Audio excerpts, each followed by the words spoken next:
Às 8h30 da noite já estava na favela, respirando o odor dos excrementos que mescla com barro podre. Quando estou na cidade, tenho a impressão de que estou na sala de visita, com seus lustres de cristais, seus tapetes de veludos e almofadas de cetim. Quando estou na favela, tenho a impressão que sou objeto fora de uso, digno de estar em um quarto de despejo. Carolina Maria de Jesus resiste em seu diário com a sensibilidade às sinas de ser uma mulher negra, mãe solo, pouco instruída e favelada no Brasil em 1950. A autora, que era de Minas Gerais, se muda para a favela de Canindé, em São Paulo. Lá, ela passa a catar lixo para assim obter o sustento e seus 3 meninos não passarem fome.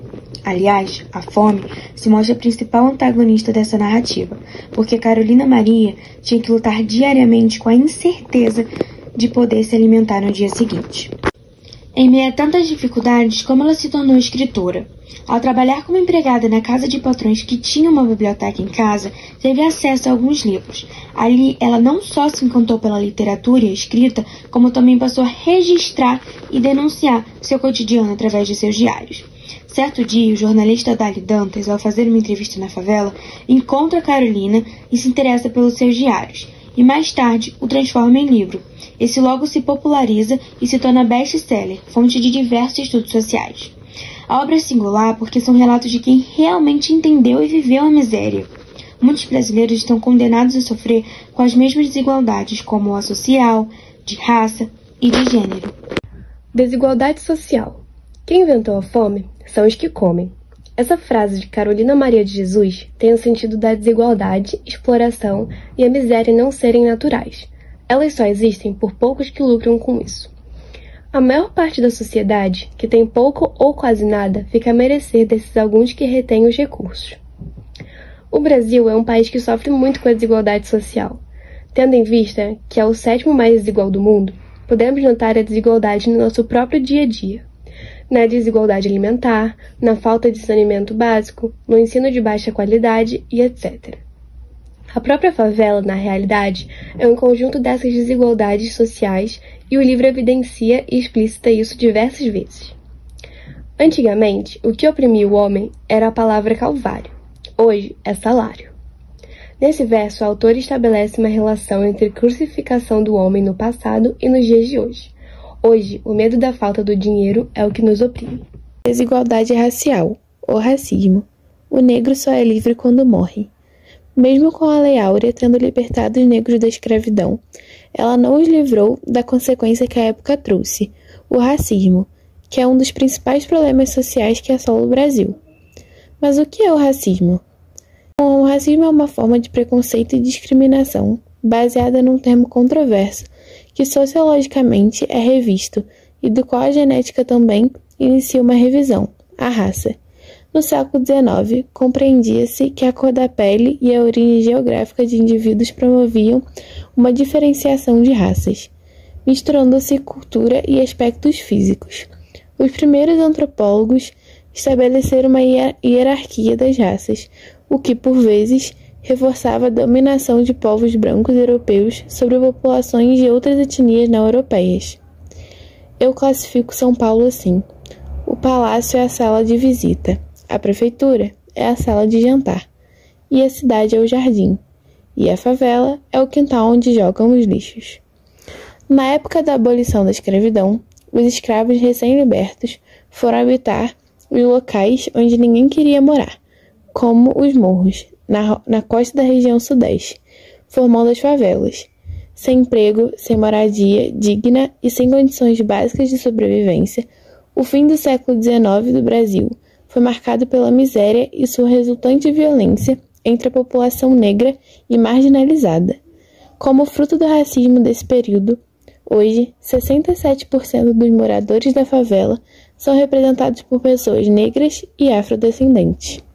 Tipos de racismo: preconceito e discriminação racial ou crime de ódio racial. Nessa forma direta de racismo, o indivíduo ou grupo manifesta-se de forma violenta física ou verbalmente contra outros indivíduos ou grupos por conta da etnia, raça ou cor, bem como nega acesso a serviços básicos ou não e a locais pelos mesmos motivos. Nesse caso, a Lei 7.716 de 1989 do Código Penal Brasileiro prevê punições a quem praticar tal crime. Racismo institucional. De maneira menos direta, o racismo institucional é a manifestação de preconceito por parte de instituições públicas ou privadas do Estado e das leis, que, de forma indireta, promovem a exclusão ou preconceito racial. Podemos tomar como exemplo as formas de abordagem de policiais contra negros, que tendem a ser mais agressivas. Isso pode ser observado nos casos de Charlottesville, na Virgínia, nos Estados Unidos, quando, após sucessivos assassinatos de negros desarmados e inocentes por parte de policiais brancos, que alegavam o estrito cumprimento do dever, a população local revoltou-se e promoveu uma série de protestos. Racismo estrutural. De maneira ainda mais branda e por muito tempo imperceptível, essa forma de racismo tende a ser ainda mais perigosa por ser de difícil percepção. Trata-se de um conjunto de práticas, hábitos, situações e falas embutido em nossos costumes e que promove, direta ou indiretamente, a segregação ou preconceito racial. No livro, é principalmente criticado o racismo estrutural. Desigualdade de gênero, o machismo. O machismo é um preconceito, expresso por opiniões e atitudes, que se opõe à igualdade de direitos entre gêneros, favorecendo o masculino. É uma opressão, nas suas mais diversas formas, das mulheres feita pelos homens. Na prática, uma pessoa machista é aquela que acredita que homens e mulheres têm papéis distintos na sociedade. Esse pensamento nos diversos aspectos de uma sociedade, como a economia, a política, a religião, a família, a mídia, as artes, etc., tendo sido normalizado por muito tempo. A mulher da favela tem que mendigar e ainda apanhar. Naquela época, Carolina já tinha um olhar cuidadoso em relação a isso, presenciando não só os abusos sofridos pelas periféricas, como refletindo sobre a questão da mulher negra ser ainda mais oprimida e objetificada que uma mulher branca. Outro tema mencionado no livro que se relaciona com o machismo é o fato de Carolina ser mãe solteira, o que é um problema muito comum no Brasil, principalmente dentro das periferias. Ele se relaciona com o machismo pelo fato da nossa sociedade patriarcal impor muito mais o dever de criar os filhos das mulheres do que aos homens. Sociedade patriarcal. Dentre os vários setores da sociedade em que o pensamento machista se faz presente, a família é um dos mais debatidos atualmente. Isso porque a maioria dos núcleos familiares, tanto dos países ocidentais quanto dos orientais, é estruturada colocando a figura do homem, pai, em uma posição de superioridade e atribuindo a ele o papel de sustentar a casa, enquanto a mulher é submissa à vontade masculina. A origem do patriarcado.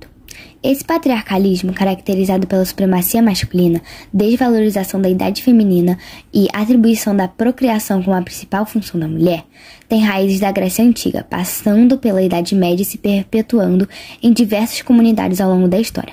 Um exemplo é a cultura dos vikings, da região da atual Escandinávia, em que o valor das mulheres era dado baseando-se na quantidade de filhos do sexo masculino. Isso mostra o enaltecimento da figura masculina. Também é exibido no diário uma produção do machismo vindo das próprias mulheres moradoras da favela, que muitas vezes discriminam e desacreditam que Carolina, uma mulher favelada, poderia se tornar escritora.